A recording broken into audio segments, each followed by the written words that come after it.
ఉన్న బంగారాన్ని విడిపించి ఆ రోజు ఆన్లైన్ రేటుకే మేము కొంటాం. Sharma gold company. నమస్కారం, వెల్కమ్ టు సుమన్ టీవీ. ప్రస్తుతం మనతో పాటు ప్రముఖ జ్యోతిషులు డాక్టర్ కృష్ణ చైతన్య స్వామి ఉన్నారు. వారితో మాట్లాడదాం. గురుగారు నమస్కారం అండి. నమస్కారం.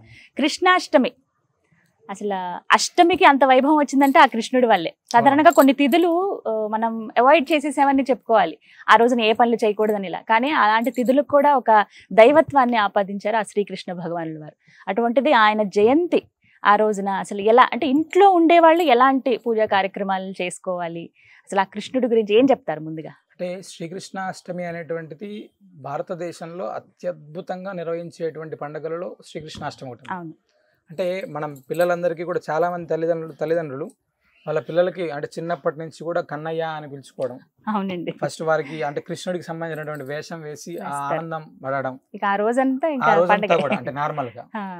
అయితే కృష్ణాష్టమికి సంబంధించిందిగా అంటే భగవంతుడు అజ్ఞానం అనేటువంటిది తొలగించడానికి శ్రీకృష్ణ పరమాత్ముడు అవతరించాడు అని చెప్తారు. ఆయన ఎలా వచ్చారయ్యా అంటే చెరసాలలో పుట్టాడు, ఎక్కడో పెరిగాడు. అంటే భగవంతుడు అనేటువంటి వాడు నేను ఎక్కడ ఉన్నప్పటికీ కూడా అంటే మనలో ఉండేటువంటి ప్రేరణ అనేటువంటిది తీసుకొని వచ్చి అద్భుతమైనటువంటి స్థితికి వెళ్ళడానికి మనం కష్టపడుతూ ముందుకు వెళ్ళాలి అని చెప్పినటువంటి వాడు భగవంతుడు. ఆయన నేనే భగవంతుడు అని చెప్పినటువంటి అవతారం కూడా కృష్ణ పరమాత్మే. అంటే కృష్ణం వందే జగద్గురు. ఈ భూమిలో ఉండేటువంటి అందరి గురువులు కూడా ఆయన్ని ఆరాధించి ఆయన ద్వారా అనుగ్రహం పొందేటువంటి వారే ఫస్ట్. అలాంటి కృష్ణాష్టమి అనేటువంటిది సాధారణంగా అంటే ఇళ్లలో చేసుకునేటప్పటికి మనందరం కూడా ఉదయం పూట చాలా మంది చేస్తుంటారు కొంతమంది. అవునండి. అలాగే సాయంత్రం అనేటువంటిది కృష్ణాష్టమికి చాలా విశేషమైనటువంటిది. ఇప్పుడు ఆ రోజంతా అష్టమి తిథి ఉందండి. ఉంటుంది.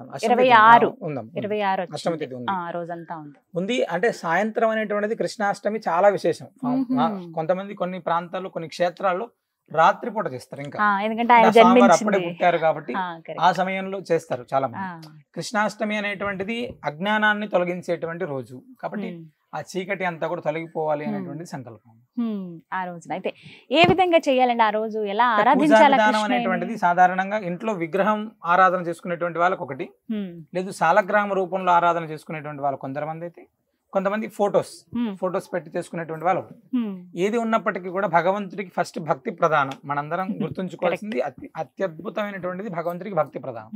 కృష్ణాష్టమి రోజు ప్రాతకాలం ఎలా అయితే మనం నిత్యారాధన ఉంటుంది, సాయంత్రం స్వామివారికి నివేదించాల్సినటువంటి పదార్థాలు తీసుకుంటే ముఖ్యంగా అటుకులు, తర్వాత పాలు, పెరుగు, అంటే పచ్చి చింతకాయలు అంటారమ్మా, చిన్న చింతకాయలు.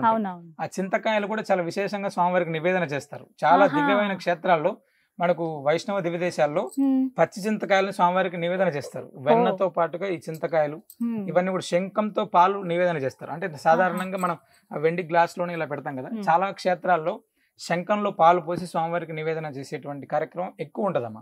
అంటే మనం ఏది ఉన్నప్పటికీ కూడా స్వామివారికి ఒక తులసిని సమర్పించి, కనీసం ఇదన్నీ చేయలేం మనం, స్వామివారి దగ్గర ఒక తులసిని సమర్పించి భగవంతుడికి ప్రార్థన చేయడం అనేటువంటిది చాలా అత్యుత్తమమైనటువంటిది.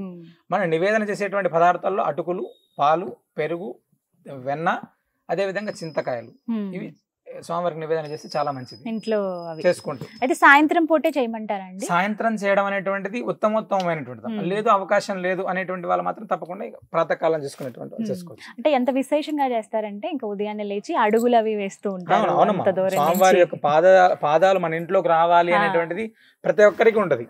సాధారణంగా మనం అంటే చమత్కారంగా తీసుకుంటే చిన్నప్పుడు కృష్ణుడు వాళ్ళ ఇంట్లో తిరగాడితే చాలా ఆనందంగా ఉండేటువంటి వాళ్ళు. మనం చాలా ఇళ్లలో పెళ్లి అయినటువంటి అమ్మాయిలకి వడి బియ్యం అని పోస్తారు మామూలుగా. ఆ వడి బియ్యం అనేటువంటి పోసేటప్పుడు ఇది దోగాడేటువంటి కృష్ణుడికి ఆ వడిలో నింపుతారు. చాలా ఇళ్లలో ఉంటుంది. అంటే పండంటి కృష్ణుడు లాంటి కొడుకు పుట్టాలి వీళ్ళకి అని. అంటే స్వామి సంతాన ప్రాప్తి కలిగించేటువంటి వాడు అని ఆయనకు పేరమ్మ. అంటే సంతాన గోపాల మంత్రము అని ప్రత్యేకంగా ఈ కృష్ణుడి కోసమే ఉంది. సంతాన వేణుగోపాల.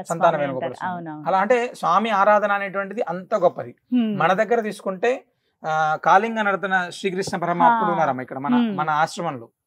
750 సంవత్సరాల నుంచి రంగాచార్య స్వామి వారికి ఎలా అయితే కల్పవృక్షం ఇచ్చారో, ఆ రంగాచార్య స్వామి వారికి సంబంధించి ఇంకా పూర్వీకులు వాళ్ళకంటే పూర్వీకుల దగ్గర నుంచి కూడా ఇక్కడ ఈ యొక్క కృష్ణ పరమాత్ముడిని ప్రత్యేకంగా ఆరాధన చేస్తారు.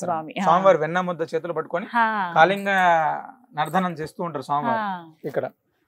ఇక్కడ కూడా చాలా అద్భుతమైనటువంటి శ్రీకృష్ణాష్టమి వేడుకలు మనం చాలా వైభవంగా జరుగుతాయి ఇక్కడ కూడా.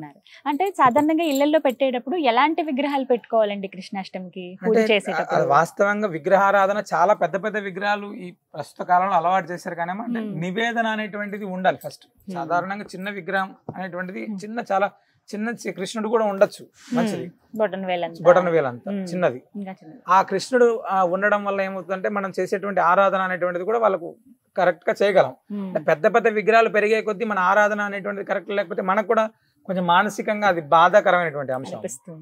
అంటే శ్రీకృష్ణ పరమాత్మ ఎప్పుడు కూడా చిన్న కృష్ణుడు అంటే దోగాడేటువంటి కృష్ణుడు అనేటువంటిది చాలా విశేషమైనటువంటిది. వాళ్ళ ఇంట్లో ఉన్నాడంటే అది భగవంతుడు సాక్షాత్తుగా అక్కడ స్వామి ఉంటారు ఖచ్చితంగా. మట్టివి పెడుతూ ఉంటారు కొంతమంది, అలాగే కొన్ని రకరకాలవి పెట్టుకుని ఆరాధిస్తుంటారు. ఇబ్బంది లేదమ్మా, దానికి ఎంత పెద్దవి ఉన్నా కూడా ప్లాస్టర్ ఆఫ్ ప్యారిస్ వచ్చాయి ఇప్పుడు ప్రస్తుతం మట్టి విగ్రహాలు ఏదో ఒకటి పెట్టి ఆనాటి వరకు పెట్టేటువంటి వాళ్ళు తర్వాత షోకేస్ లో పెట్టుకుని పూజ చేసుకుని అంటే ఏదైనా ఇక్కడ భక్తి ప్రధానం ఫస్ట్ అన్నిటికంటే. వాళ్ళ శక్తి అనుసారంగా వాళ్ళ ఫోటోస్ కావచ్చు, విగ్రహాలు కావచ్చు, లేదా సాలగ్రామం. చాలా మంది కృష్ణ సాలగ్రామం ఉంటుంది, శ్రీకృష్ణ సాలగ్రామం ఉండి దానికి విశేషంగా పూజ చేసుకునేటువంటి వాళ్ళు. ఎలా గుర్తించాలండి కృష్ణ సాలగ్రామం? సాధారణంగా మన సాలగ్రామాల్లో వాసుదేవ సాలగ్రామం ఉంటాయి, మత్స్యం ఉంటాయి, కూర్మం ఉంటాయి, వరాహం ఉంటాయి, నారసింహం ఉంటారు, రామ సాలగ్రామం ఉంటది, శ్రీకృష్ణ సాలగ్రామం ఉంటది, చాలా అద్భుతంగా సంతాన గోపాల సాలగ్రామం ఉంటది. ఇవన్నీ కూడా అంటే దానికి సంబంధించినటువంటి ఆ విధి విధానాలు తెలిసి ఉంటే మాత్రమే సాలగ్రామం ఇంట్లో ఉంటే మంచిదమ్మా. అంటే ఇంట్లో కేవలం అంటే విగ్రహాలకు సంబంధించి పెద్ద పెద్ద విగ్రహాలు అయితే పెట్టుకోకుండా ఉంటేనే చాలా మంచిది, పెట్టుకోకపోతే చాలా మంచిది. ఎందుకంటే ప్రస్తుతం ఏమైందంటే ఏ క్షేత్రానికి వెళ్తే ఆ క్షేత్రానికి సంబంధించిన విగ్రహం తెచ్చి పెట్టేసుకోవడం అలవాటు చేస్తున్నారు. కొద్ది రోజుల తర్వాత అవన్నీ నిండిపోతున్నాయి, తర్వాత మళ్ళీ ఒకటి పక్కన పెట్టుకుంటూ వస్తున్నారు. మన అలా కరెక్ట్ కాదు. అలాగే మరి ఆశ్రమంలో ప్రత్యేకించి గోవింద ఆశ్రమంలో ఎలాంటి పూజలు చేస్తున్నారు కృష్ణాష్టమికి? కృష్ణాష్టమి ప్రాతకాలంలోనే స్వామివారికి విశేషమైన తిరుమంజనం ఉంటదమ్మా. ఫస్ట్ శ్రీకృష్ణ పరమాత్ముడికి ప్రత్యేకమైనటువంటి తిరుమంజనం. సాయంత్రంతో శంకుపాలు అని ఇందాక శంఖంతో నివేదన, శంకుపాలు అనేటువంటిది స్వామివారికి నివేదన. సాయంత్రం ఉట్టి కొట్టేటువంటి కార్యక్రమం, ఇవన్నీ కూడా ఉంటాయి ఇక్కడే. స్వామివారికి లక్ష తులసి అర్చన చేస్తున్నాం ఆ రోజు. లక్ష తులసి అర్చన ఎవరైనా ప్రత్యక్షంగా వాళ్ళు పాల్గొనేటువంటి వాళ్ళు వచ్చి స్వామివారికి తులసిని సమర్పించుకోవచ్చు. తర్వాత మిగతా కృష్ణాష్టమి వేడుకలన్నీ కూడా జరుగుతాయి. గురుగారు, ఆ రోజున ఏ మంత్రాన్ని పఠించాలి పూజ చేసుకునే వాళ్ళు? ఆ కృష్ణ భగవాను ఎలా ఆరాధించుకోవాలి? శ్రీకృష్ణ పరమాత్ముడికి సంబంధించినటువంటిది కృష్ణాష్టకాన్ని మనం ఎక్కువ శాతం పారాయణం చేసుకుంటారు చాలా మంది. మంత్రం విషయానికి వస్తే ఓం నమో భగవతే వాసుదేవాయ, ఓం నమో భగవతే వాసుదేవాయ అంటే భగవంతుడికి సంబంధించినటువంటి మంత్రం. అది చాలా విశేషమైనటువంటిది. కృష్ణాష్టకం అనేటువంటిది సాధారణంగా ఎవరైనా పారాయణం చేసుకోగలిగేటువంటిది. ఎందుకంటే అది కొన్ని శ్లోకాలు ఉన్నప్పటికీ కూడా చాలా నోరు తిరిగి ఈజీగా ప్రతి ఒక్కరు కూడా చేసుకోవచ్చు ప్రత్యేకంగా. చాలా బాగుంటుంది కూడా, మంచి ఫలితం కూడా ఉంటుంది అమ్మ దానికి. కృష్ణుడి ఆరాధన ఎటువంటి ఫలితాన్ని అందిస్తుందండి? కృష్ణుడి ఆరాధన మన యొక్క అజ్ఞానాన్ని తొలగిస్తుంది. ఫస్ట్ భగవద్భక్తిని పెంచుతుంది అమ్మ. కృష్ణ ఆరాధన చేయడం ద్వారా భగవద్భక్తి పెంచుతుంది. అదే విధంగా చాలా ఇళ్లలో సంతానానికి సంబంధించినటువంటివి, ఆర్థికంగా ఇవన్నీ కూడా చాలా ఉపయోగకరమైనటువంటివి. అంటే స్వామి కృష్ణారాధన వల్ల ఆర్థిక స్థితిని మెరుగవుతుంది, ఒకటి సంతాన ప్రాప్తి కలుగుతుంది. అదే విధంగా మనలో ఉండేటువంటి అజ్ఞానాన్ని అంటే మైండ్ వాష్ చేసి భగవంతుడు నేనున్నాను అని చెప్పేటువంటి ధైర్యాన్ని ఇస్తాడు భగవంతుడు. కృష్ణుడు ఎప్పుడు కూడా ధైర్యం ఇచ్చేటువంటి వాడమ్మ. అంటే నువ్వు చెయ్యి, నేనున్నాను వెనక.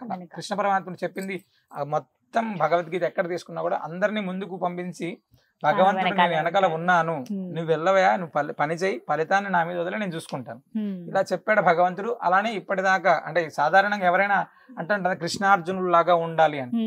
అలా చాలా చక్కగా వివరించారు గురువు గారు కృష్ణాష్టమి విశిష్టత. ధన్యవాదాలండి.